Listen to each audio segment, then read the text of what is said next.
أعوذ بالله من الشيطان الرجيم. بسم الله الرحمن الرحيم. أرأيت الذي يكذب بالدين فذلك الذي يدع اليتيم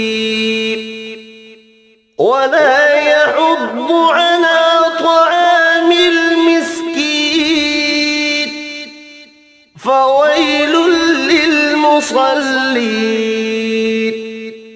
الذين هم عن صلاتهم ساهون